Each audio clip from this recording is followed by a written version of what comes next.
the human race spread across this planet, people naturally came together in various groups, families, tribes, clans. And these groups all supported one another through thick and through thin, through good times and bad. And so they were able to survive and to thrive.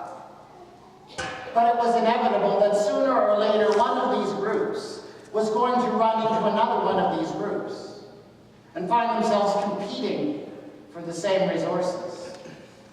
And when this happened, it seemed that conflict was unavoidable. And perhaps people started to fight.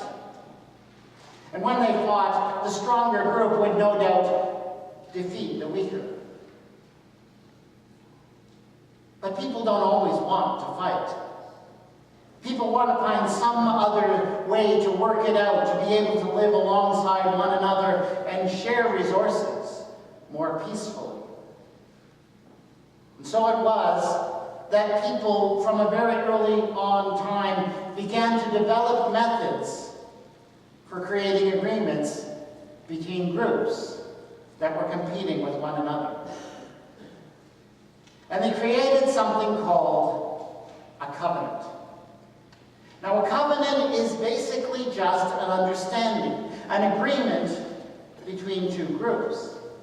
In particular, it tends to be an agreement between a strong group on this side and a weaker group on that side. And the groups would come together, and they would work out an understanding together, and the stronger group would pledge to protect and help the weaker, and the weaker would pledge to serve and give its fealty to the stronger. And the idea was that they would be able to work out an agreement where both sides were able to win, a win-win situation, and everyone ended up stronger. But a covenant was not just an agreement, not just a contract or a deal as we would understand it. For a covenant was a holy thing. It was a divine thing. And that set it apart. And that made it all the more important. And the thing that made a covenant so holy was the way that it was formed. Because you see, while we as modern people, when we enter into an agreement, we might shake hands or sign a contract. None of this would have been good enough to create a covenant. No, for them, a covenant had to be cut. And that was the word they used, cutting a covenant. And they made it and they meant it quite literally. This was the most common way of creating a covenant in the ancient Near East. The people would come together. The two tribes, the two clans or groups, they would come together and they'd work out their agreement. They would work out what they would pledge to one another, and they would stand together and they would make their promises, solemn oaths. And then the fun began. For the priest would step forward, and the priest would take a sacrificial animal, and he would slaughter it. And then he would literally cut that animal in half. Cut it right down the middle. And he would take one side of the animal and he would place it over here. And the other side he would place on the ground over here. All the blood in the middle, I guess. And then what would happen was very interesting. For all of the people who were going to participate in this covenant, all of those entering into the deal would stand up and they would line up and they would walk solemnly between these two pieces of meat. And I think the message was entirely clear to everyone who entered into that covenant. If they failed to respect the terms of that covenant, their covenant partners could do to them what they had done to that poor animal. And so they passed between the pieces of meat. When everyone had passed, of course, the animal was taken up and it was butchered and it was put on the barbecue, and the people had a big feast together. Of course. They weren't going to waste a good animal like that.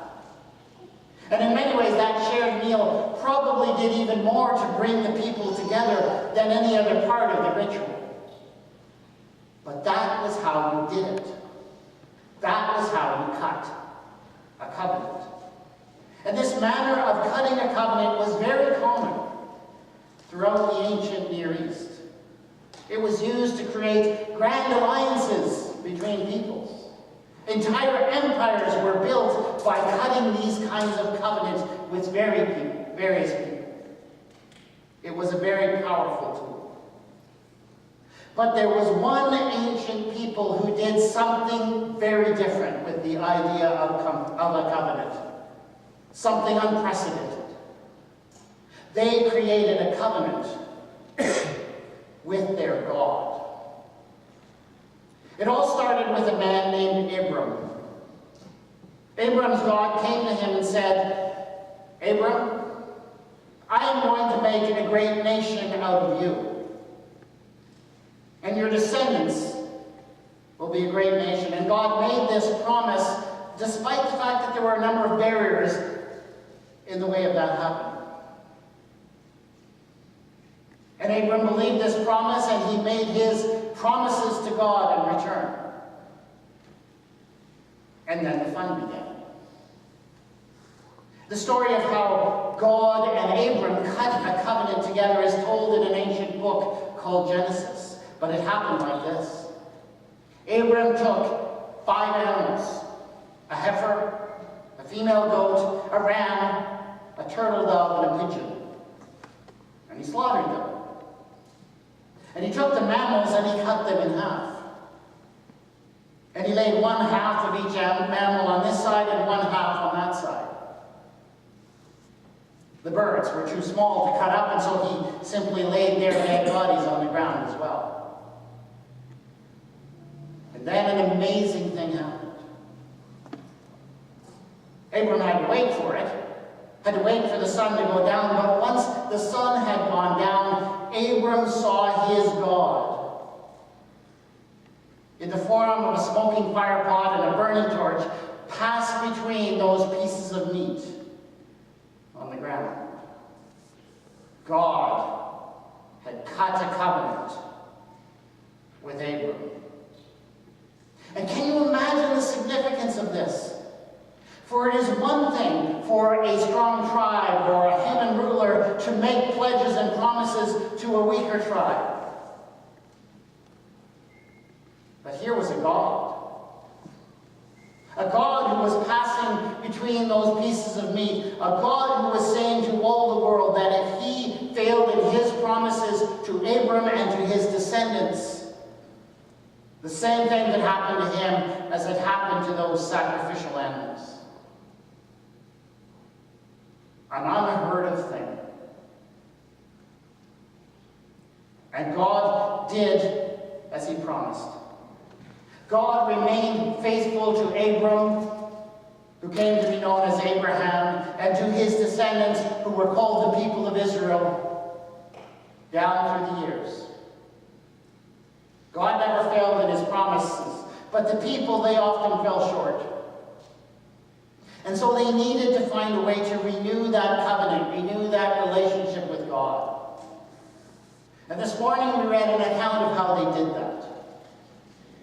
The story is told in the book of Genesis. And as the story is told there, it's happening in the time of Moses at Mount Sinai with the people in the wilderness. But you need to understand that the only reason we even know about this account, the only reason the story has come down to us is because this same ceremony was observed again and again throughout the history of the people of Israel. It was enacted again and again to renew that covenant with God. And so every time they gathered, this is what would happen. The people would come together in the appointed place. And they would gather around an altar. And then many animals would be slaughtered as sacrifices. Of course, the sacrifices were going to be eaten by the people as a feast together, but the Jews did not eat the blood. And so as these animals were slaughtered, the blood was gathered up in great big huge bowls. And Moses, or the leader of the ceremony in succeeding years, would take that blood, and half of the blood he would dash upon the altar,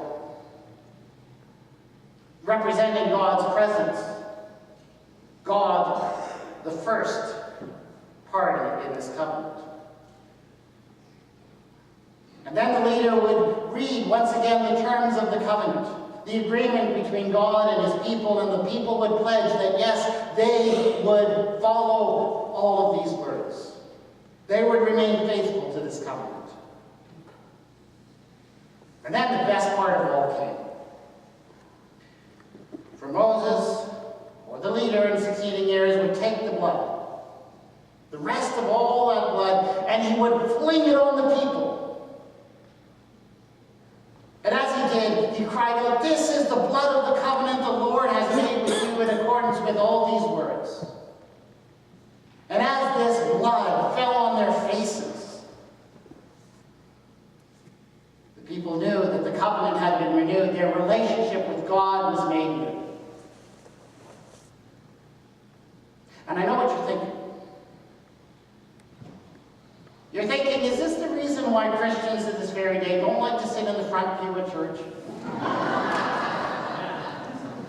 Because, you know, I would not want to be standing in the front row when Moses started flinging the blood like that.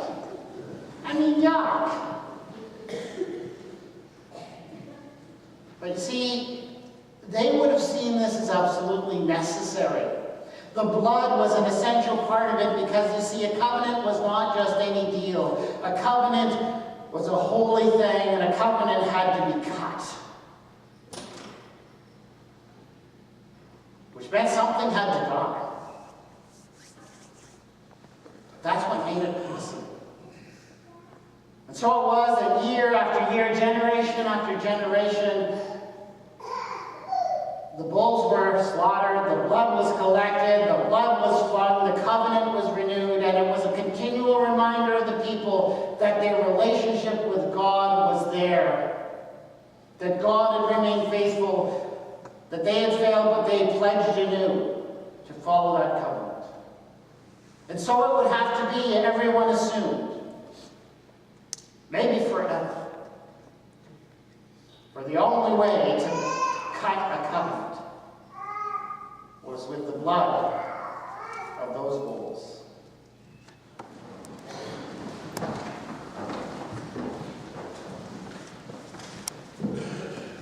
When Jesus gathered with his disciples in the upper room, they gathered to celebrate the Passover.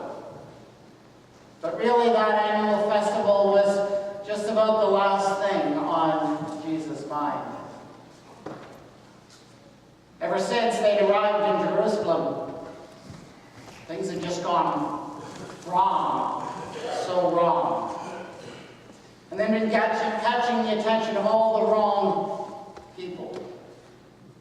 Jesus' little stunt in the temple, for example, had not only annoyed the priests and the scribes, but it also managed to catch the attention of the Romans, and let me tell you, that was not a good thing. The Romans got very touchy. Whenever the people that they had subjugated celebrated the festival of the time they'd been freed from slavery. And in the week that had followed, Jesus had somehow managed to upset just about everyone who mattered in the entire city. And at this point, only a fool could fail to recognize that things were just not going well, that it was all going to end very badly.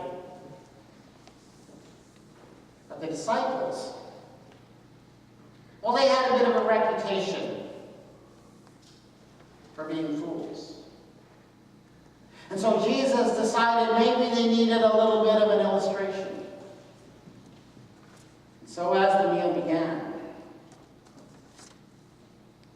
took a loaf of bread. And as was his custom, he blessed it, gave thanks to God for the gift of grain. But then he did something else. And he said to his disciples, "Look at this bread. Do you see it? Imagine this bread is my body. This is what they're going to do to my body. Do you care that this is what they're going to do to my body?" And the disciples became very sober because they knew it was true. They knew how bad things were going. They knew that Jesus wasn't getting out of this one. I think some of them went.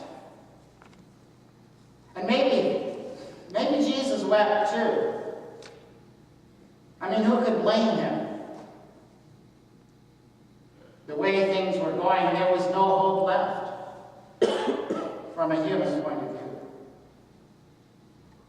But if Jesus did give in to despair for a few moments, it did not last. And by the time he put down the bread, he knew that there was hope. And he knew that maybe his death was coming, but that death would not be an ending, but rather a beginning. And so he took the cup, and he filled it. And he held it up high, held it in the air until all the disciples were looking at him. And he said to them, "Do you see this cup? You know what's in it? It's not just wine. And it's not even just my blood. But Lord knows it's going to flow soon enough. No," he said, "this cup is my blood of the new covenant." And suddenly the disciples went very still, because they'd heard those words before. They were good Jews. They knew very well those words. They'd heard them again and again every time the people came together to celebrate the covenant renewal in Jerusalem. The very words of Moses spoken at the altar. "This is the blood of the covenant." And if Jesus was choosing to use those words now, it could only mean one thing. There was going to be a new covenant on new terms. And this one would be different. For it would be cut. But it would not be cut with the blood of bulls. It would be cut with a nail, hammered into a piece of wood on a cross outside the city. And nothing would ever be the same again. And so it is that when we eat this bread and when we drink this cup and we remember the one who died, we're doing the same thing that the people did with the blood of those bulls. We are remaking that covenant, but it's different. A better covenant. A new beginning. But it had to be cut at great cost.